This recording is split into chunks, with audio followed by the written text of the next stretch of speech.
I believe John Knight and myself were the only two members of the legislature that was in the military during the Vietnam War. Huh? That's right. I forgot about Representative Booth.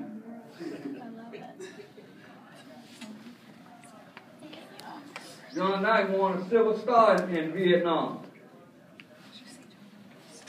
Most all the others, boy, you get rippy, boogie down there to the National Guard's office. Where is it located? Out there on Coliseum Boulevard. Join the National Guard to keep them going, fight for your country. Well, when you're campaigning, you're giving these speeches, yeah, I'm for a strong military. I'm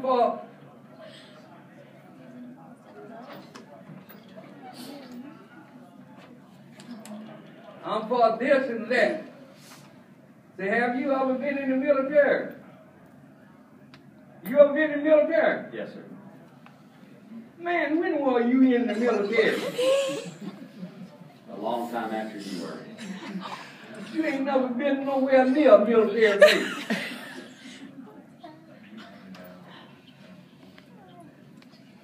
I believe Mr. Henry was a member of the Air Force.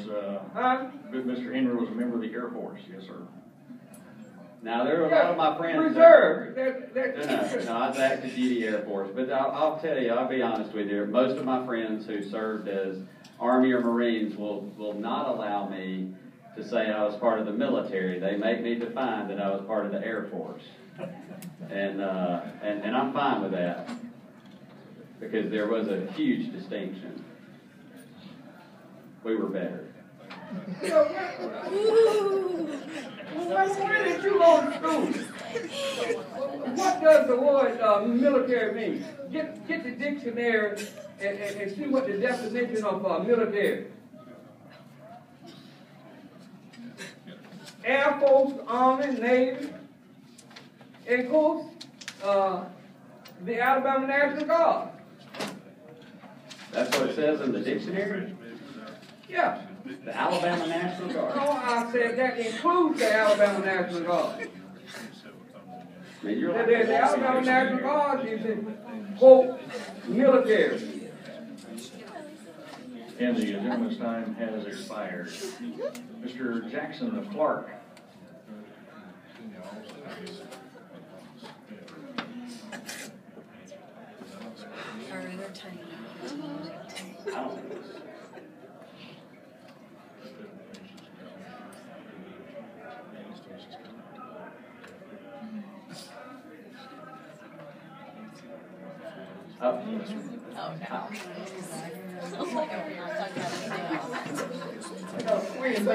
Thank you for the recognition. I want to thank my colleague from home. We didn't consider the Air Force, the Alabama as part of the military either. I'm a sailor. Did a little sailing along on the seas with quickly. I was going to 72 campaign. I was one of the fortunate ones. But practice is necessary. You know, all this, you can't keep people, put them in a bubble and seeing that nothing is happening in the real world. You know, life goes on. You know, it kind of reminds me of, you say that you never did answer the question about you're against or for abortion. I'm going to ask one, are you against or for same-sex marriage? And if you had a relative that was on that side of the aisle, and home folks love them, and they want to get married to a same-sex person, hope you wouldn't answer the question like another politician. He wouldn't go to the wedding, but he would go to the reception. Now did you ask me that question, or just those kind of questions and answers, you know, it kind of resonate in a vacuum. Because when you start putting these things out here, you know, we don't think about family when we start talking all this and making all these bad laws, we don't include family. There's always somebody else that we're gonna, be looking at. But the question that Mr. Holmes asked that you didn't answer. I tried. Be glad to. You want to ask? No, that was Mr. Holmes' question. My question was about your same-sex marriage relative. So have you asked me a question? Asking you, would you participate with them in that process? So you're asking me a I just asked you I get to actually speak now, and you're going to let me finish. I just asked you that. You're going to let me finish. I want you to think on that. Don't answer. Don't say a word. Okay. Because let the record show that I was wanting to answer. Yeah. You didn't want it. You take about a few minutes. That's what you want to do. But I'm not going to allow you to have that privilege on that particular question. But the opportunity just to say some of these things.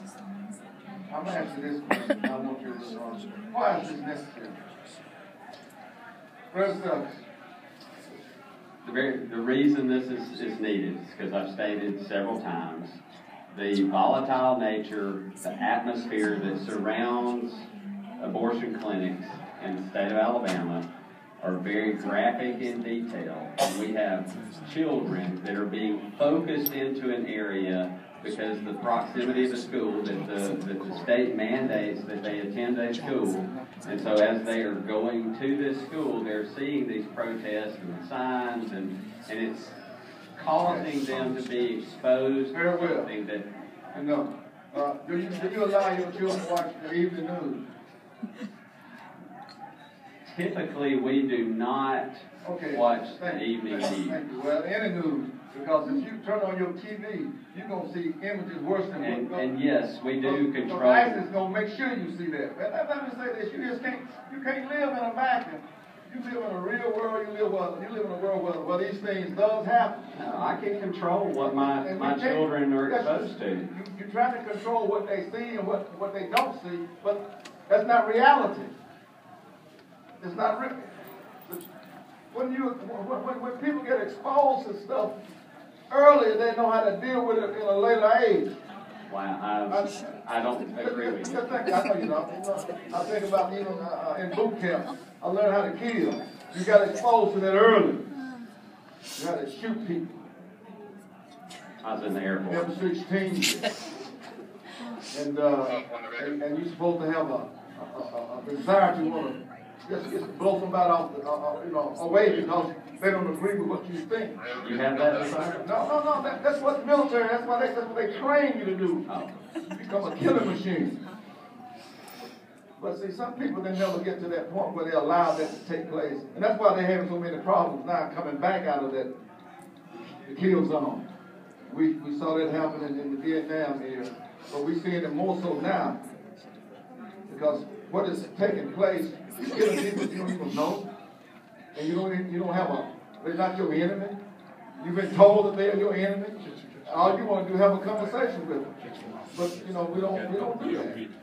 And when you look at what is taking place you sit down and talk. That's what we'll talk by people instead of talk to them. You remember the schoolyard bully? Are you talking I'm talking to you. The guy that was a bully at school. But you're not talking with me. I'm talking to you. And how you dealt with that guy. Most people, they didn't really have any conversation with the person because they was afraid. Right. But once you found out why he was the way that he was, right. then Backstory. He was no longer a bully. He became a friend. Right. And so that's how you have to deal with what's happening in our society today. I don't disagree with that. Just try to get to understand why people do what they do and their purpose behind these things, and not try to stop it. We're the only nation on earth got all these laws. Civilized when you talk about think about crime. Look at the European countries and compare them with us when it relates to crime and punishment. And see the difference. I'm going to leave it alone. Sometimes we think we feel so heavenly bound until we are no earthly good. And that's what has happened to a lot of us. We want to put these things in place because we don't see nothing on earth. We see everything beyond in the heavenly places. But you can't get there because you live here. And you got to go about doing the right thing for the right cause while you're here. You want everybody talking about looking and not looking there, but thank you for the opportunity, Mr. Steve. Thank you. All right, Ms. Hall of Madison, do you have a amendment, or Ms. Hall of Madison's recognized? Thank you, Mr. Speaker. I think we have it written in such a way, so what we're really doing is after, on line 20, after that insert performs abortion. And also on line 26, on page 26, line 1, the same term, performs abortion. All right, clerk, receive the amendment. Amendment to House Bill number 527 by Representative Hall. All right, Ms. Hall has offered an amendment. She's explained the amendment. Now move to its adoption. Mr. Henry. I'm fine with that, so move for. All right, members, Ms. Hall has offered an amendment. She moves for its adoption. The sponsor, Mr. Henry, concurs with that amendment. If you're in favor of adoption, your vote is aye. If you're opposed, your vote is no. The clerk will unlock the machine and the members will vote.